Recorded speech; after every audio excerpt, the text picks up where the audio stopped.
পরেই কিন্তু আম পাকা শুরু করবে।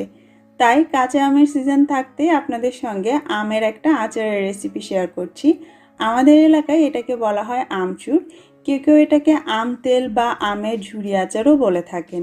খুবই সহজ পদ্ধতিতে আজকে বানিয়ে দেখাবো। আসলে আমি নিজেও প্রথমবার এই আচারটা বানালাম, তাই আশা করছি যারা আমার মতো আনাড়ি আছেন তাদের আজকের রেসিপি খুব পছন্দ হবে।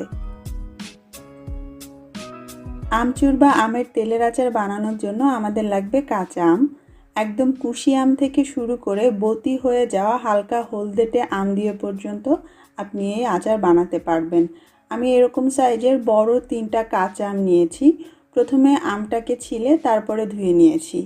এখন আমাদেরকে এই আম কুচি করে নিতে হবে। আপনি চাইলে বটি, ছুরি বা গ্রেটার দিয়েও এটাকে কুচি করতে পারেন। গ্রেটার দিয়ে করলে কোনোভাবেই ছোট ছিদ্র দিয়ে করা যাবে না, অবশ্যই বড় ছিদ্র দিয়েই গ্রেট করে নিতে হবে, না হলে শুকানোর পর ওটা বেশি শক্ত হয়ে যাবে। আমি আপনাদেরকে ছুরি এবং পিলারের সাহায্যে একটা কুচি করার পদ্ধতি দেখাচ্ছি। এটা খুবই সহজ, দেখুন এইভাবে করে খুব সহজে আপনি আমটাকে ঝুরি কুচি করে ফেলতে পারবেন।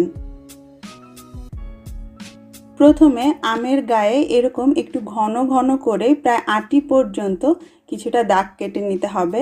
তারপরে একটা পিলার দিয়ে, যেগুলো দিয়ে আমরা সবজির চামড়াটা ছিলি, সেটা দিয়ে এভাবে টানলেই দেখবেন ঝুরি ঝুরি হয়ে আমের কুচি পড়ছে। খুব সহজেই আপনি এভাবে খুব দ্রুত আমের কুচি করে ফেলতে পারবেন। চারপাশে একইভাবে এইভাবে একটু কুচিয়ে নিতে হবে এবং পিলার দিয়ে এভাবে টানলেই আস্তে আস্তে ঝুরিগুলো পড়তে শুরু করবে। সাইডের অংশগুলোকেও এইভাবে কুচিয়ে আপনাকে ঝুরি করে নিতে হবে। সবগুলো আম একইভাবে আমি এভাবে ঝুরি করে নিব।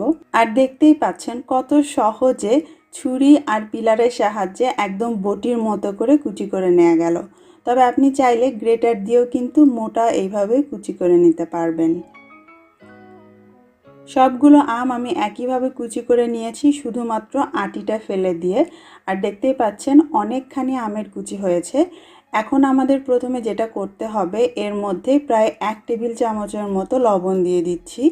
তারপর এটাকে আলতো হাতে একটু মেখে নিতে হবে। জোরে জোরে কচলাবো না, তাতে করে আমের কুচিগুলো ভেঙে যেতে পারে। আলতো হাতে 2 মিনিট একটু মাখার পরেই দেখবেন এগুলো বেশ ভিজে এসেছে এবং ভেতর থেকে রসটা বের হতে শুরু করেছে। কিন্তু আমি এটাকে আরও 10 মিনিটের মতো একটু রেখে দিব, তাতে করে আমের ভিতরের পানিটা আরও বের হয়ে আসবে। 10 মিনিট পর আমগুলো যখন আরও নেতিয়ে যাবে এবং এর ভেতর থেকে পানিটা বের করার জন্য আমাদের আম চিপে নিতে হবে। একটা পাতলা সুতি কাপড় দিয়ে করলে কাজটা খুব সহজে হয়ে যায়, তবে আপনি চাইলে